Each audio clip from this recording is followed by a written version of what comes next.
झालं? अशी कशी पडलीस ग? लक्ष द्यायचं ना जरा.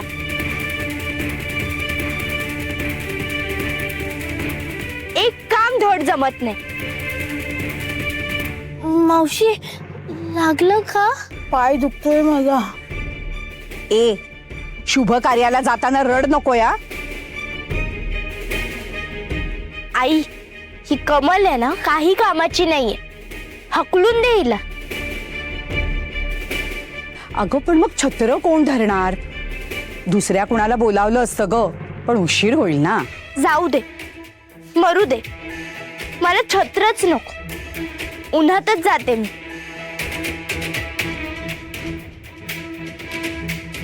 अगं अगं माणिक, अगं ऐक ना, असं काय करतेस? अगं नाजूक आहेस तू बाळा. घाम येईल तुला, लालबुंद होशील, दमशील तू.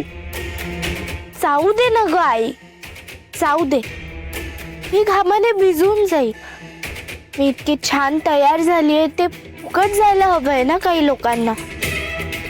जाऊ दे, त्यांच्या मनासारखं होतंय. होऊ दे ना. असं चांगलं झालेलं कुणाला बघवतच नाहीये. आणि ताई, रडतेस तू?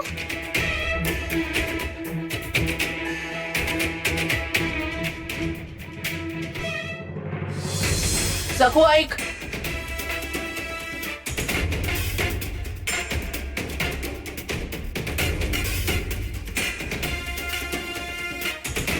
माणिक तुला कशासाठी घेऊन जातीये? लक्षात आहे ना? हो सासूबाई. वर बघ, माझ्याकडे बघ. माणिकला आनंदी ठेवायची जबाबदारी तुझी. उद्या तिला छान साखरपुड्यासाठी तयार करून आणायचं, समजलं? नाजूक आहे ती फुलासारखी. उद्या याल तेव्हा तिच्या डोळ्यात जर अश्रू दिसले ना, तर खबरदार, बजावून ठेवते तुला.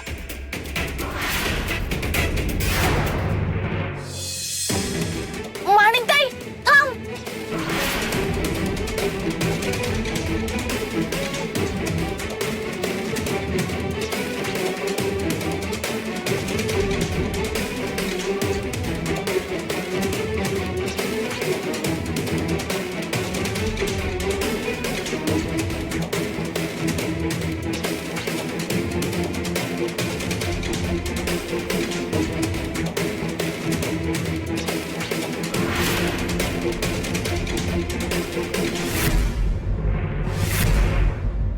हे तर फारच लवकर आटपलं. ओ सवतबाई, गावाला थोडी गंमत दाखवूया की. त्यांनाही जरा मज्जा वाटू दे. आता छत्र धरला आहेस ना, बघ आता काय करते ते.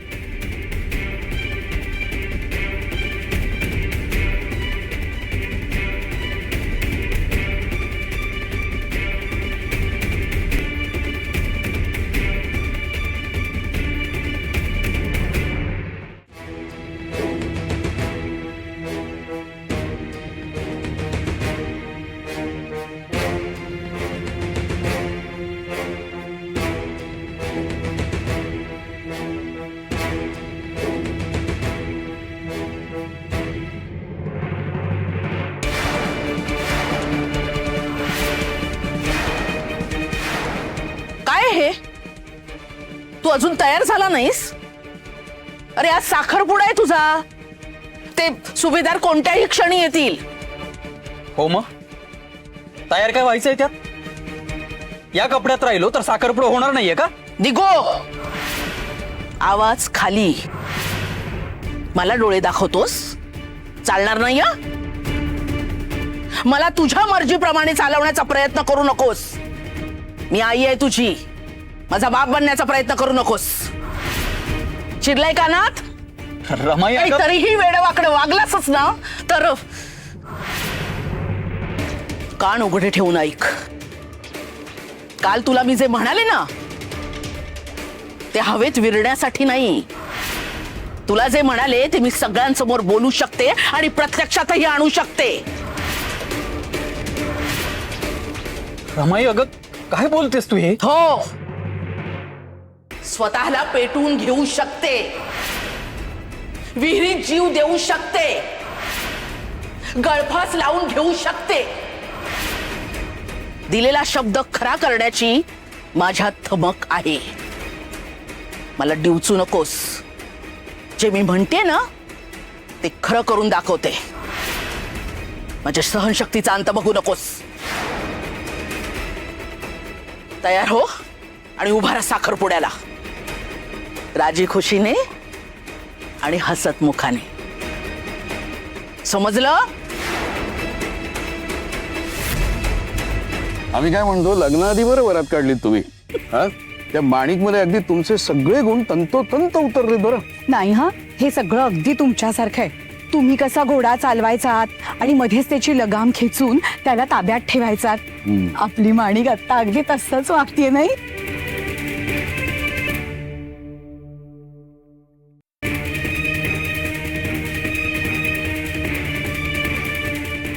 पुरे आता थांबू नका, आपल्याला उशीर होतोय. हो हो. थांबा.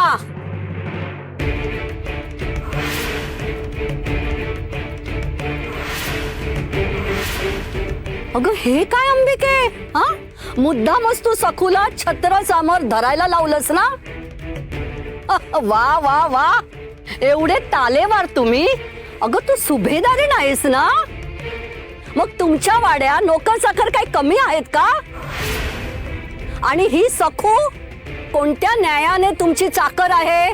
आधी मला हे कळू दे की आम्हाला एवढा उपदेश करणाऱ्या आणि आम्हाला जाब विचारणाऱ्या तुम्ही कोण आहात? आणि आमच्या शुभ कार्यामध्ये तुम्ही का विघ्न आणताय? कुठल्या हक्काने आम्हाला अडवताय तुम्ही?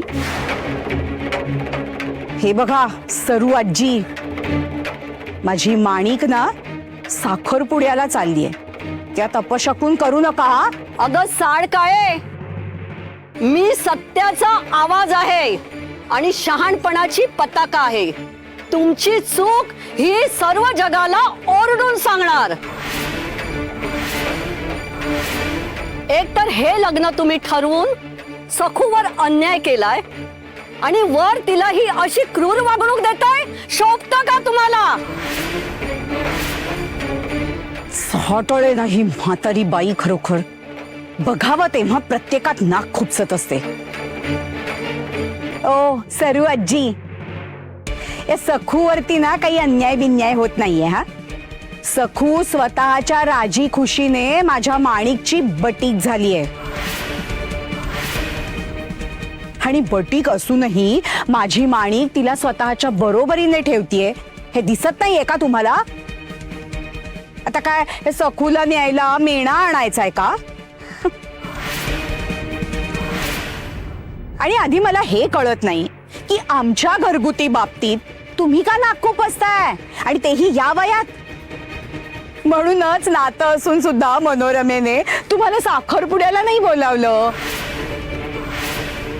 याचं कारण तुमचा स्वभाव. नको तेव्हा नको ते बोलत असतात.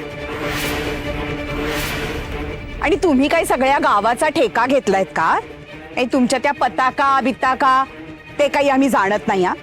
आणि मानत तर त्याहून नाही. चला निघा इथून, उशीर होतोय आम्हाला. आमच्या कार्याशी तुमचा काय संबंध हो आजी?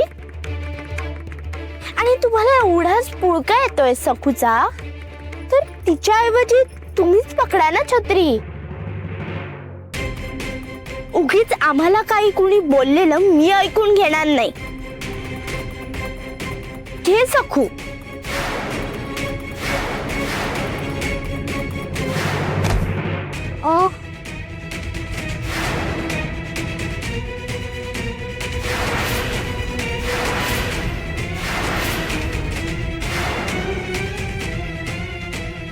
अगं बाई, लागलं की काय तुम्हाला? मग अशा मागे का उभ्या राहिल्या? उगीच कुणाच्या मागे लागलं ना की हे असंच होतं.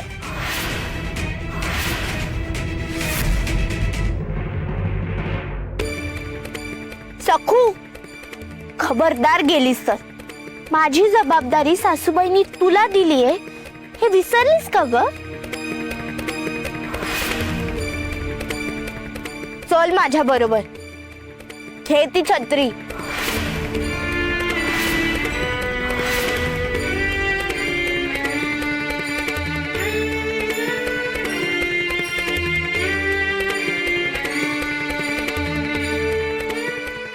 जा तू सखू जा.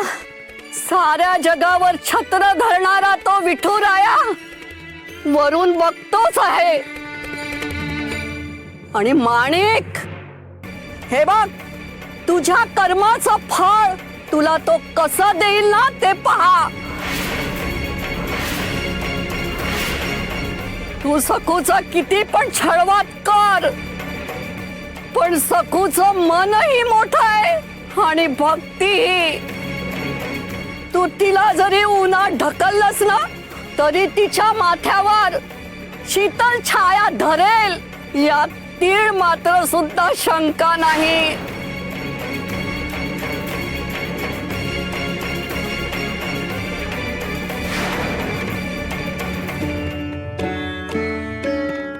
अहो बघा ना, तुमच्याबद्दल सगळ्यांना आशा आहे.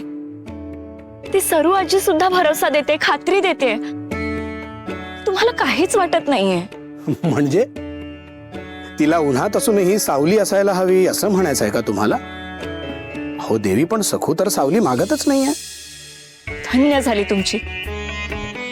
अहो सखू काही मागत नाहीये म्हणजे तुम्ही सुद्धा आपणून काही करणार नाहीयेत का? हा, म्हणजे तिने काय कळवळून हात मारेपर्यंत बघतच राहायचंय की काय? आणि ते सुद्धा सखू स्वतःसाठी काहीही मागत नाही हे ठाऊक असताना. त्या दुष्ट माणिकसाठी सखूला छत्र धरायला लागणं हेच किती अपमानास्पद आहे. हो पण देवी किती तो फणकार आहे. देवी एकदा नीट बघा, छत्र कोणावर आहे आणि सावली कोणावर आहे बघा.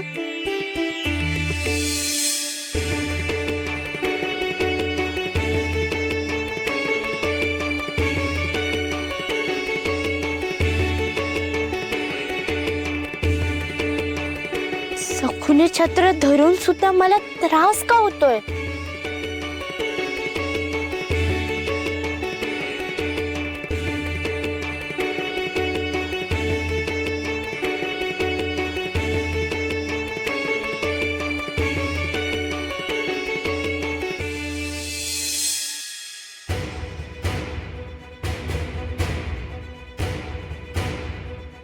चला आले आले आले आले आले आले. अरे काका कोण आले? बा मुलायजा होशियार, समस्त सुभेदार कुटुंबीय आपल्या दारी येत आहेत. हो चला चला, त्यांच्या स्वागतासाठी चला.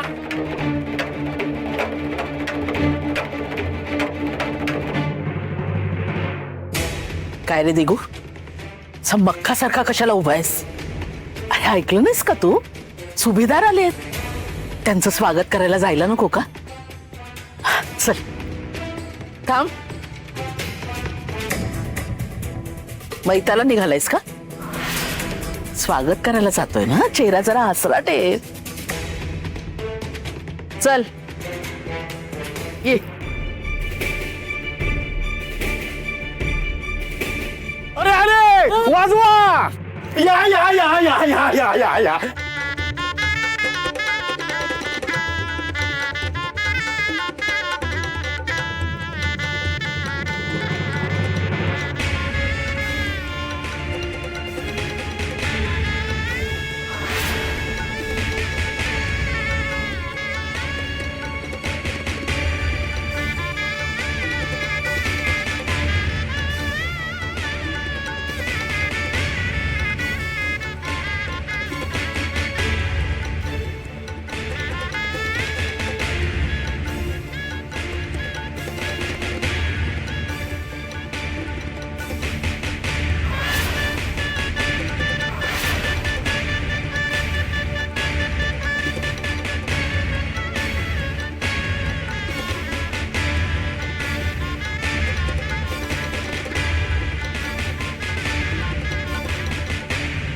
अगं अगं सकू, हे काय करतेयस?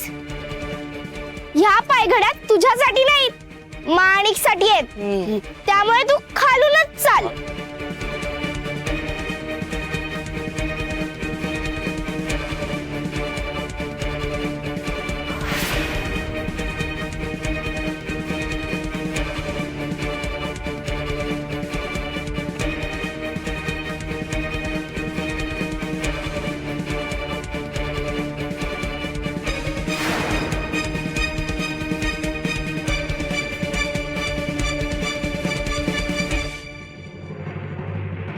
बघितलंस दिखू, माणिकच्या मनाचा मोठेपणा बघ.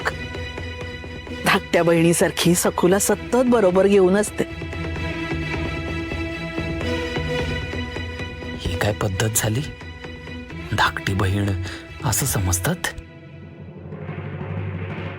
थांबा माणिक, औक्षण करून घेऊया. हा, यमुने जा, तब घेऊन ये पटकन. लवकर ये लगेच.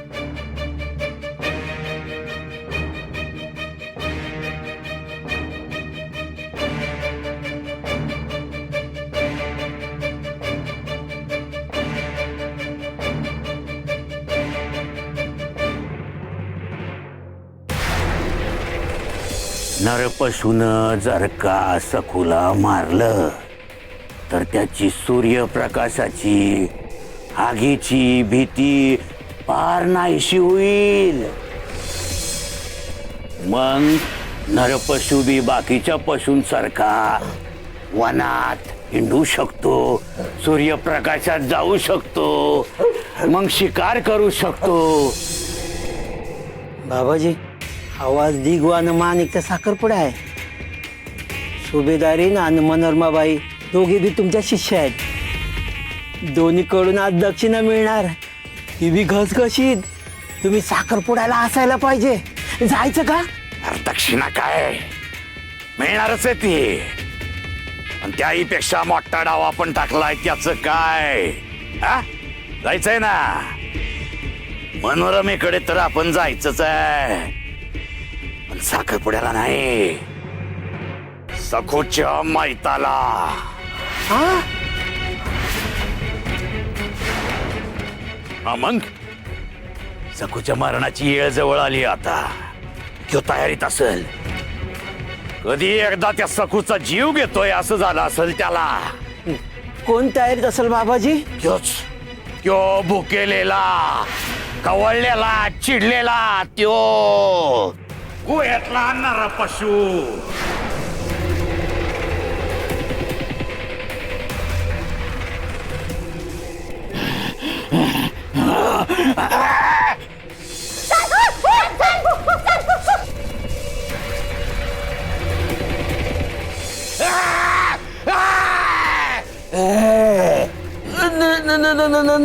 नरपशू.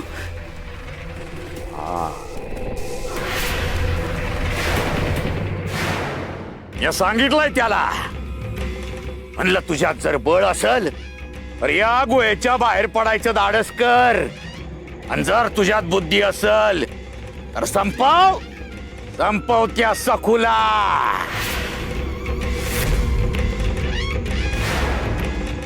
तुम्हालाच असं बोलणं जमतं. हे असेल तर हे, ते असेल तर ते. तुझ्याकडे जर बळ असेल ना तर त्या गुहेत त्या नरपशू समोर जाऊन दाखव, आणि जर बुद्धी असेल तर तुझ्या फायद्यासाठी त्या नरपशूचा वापर करून दाखव. मग हे उपजतच असायला लागतं. इथं ताकद असते समजी, याची ताकद वापरावी लागते. आता बघ, या जिबीच्या ताकदीमुळं ह्यो नरपशू त्या सखूला कसा संपवतो ते. अंगात जर बळ असेल तर या गुहेच्या बाहेर पड, आणि जर बुद्धी असेल तर त्या सखूला संप.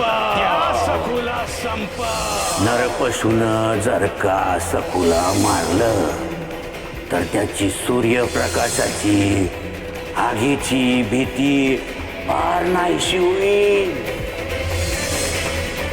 सखून तुला मारायचात.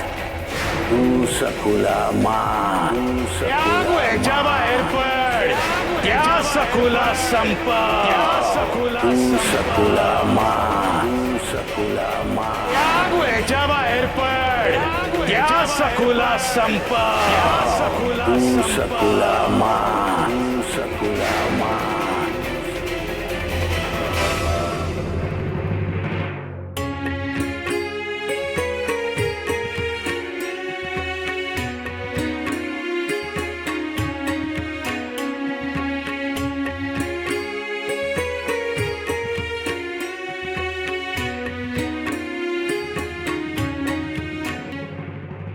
अहो अहो तुम्ही बोला ना माझ्याशी.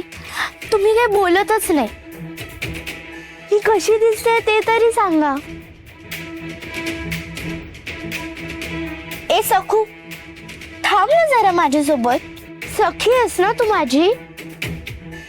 अहो तुम्हाला ठाऊक आहे का, सखूनेच मला तयार केलंय. मी तिलाच विचारलं की तुम्हाला काय आवडतं ते. हो ना, मी विचारलं की अहो ना तुझ्यासारखा खोपा घातलेला आवडेल की 2 वेण्या. तर तीच म्हणाली की खोपा नको घालूस, काकूबाई वाटशी.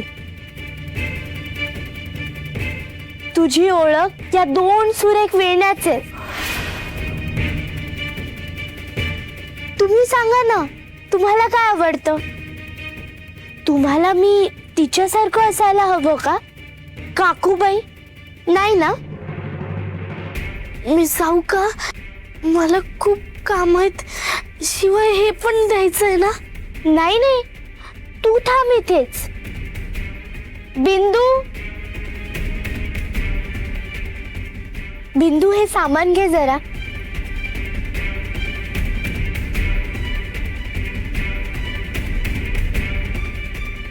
अहो मेहंदी बघा ना कशी वाटते.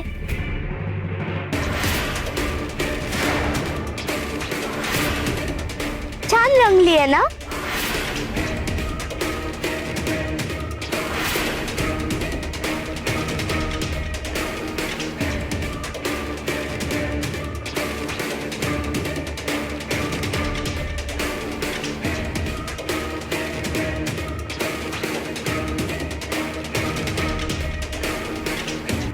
सखू, तुला माहिती आहे का, यांना ना मेहंदी आवडली. फक्त सांगत नाही. यांचं माझ्यावर प्रेम आहे म्हणून तर इतकी छान रंगली आहे ना मेहंदी.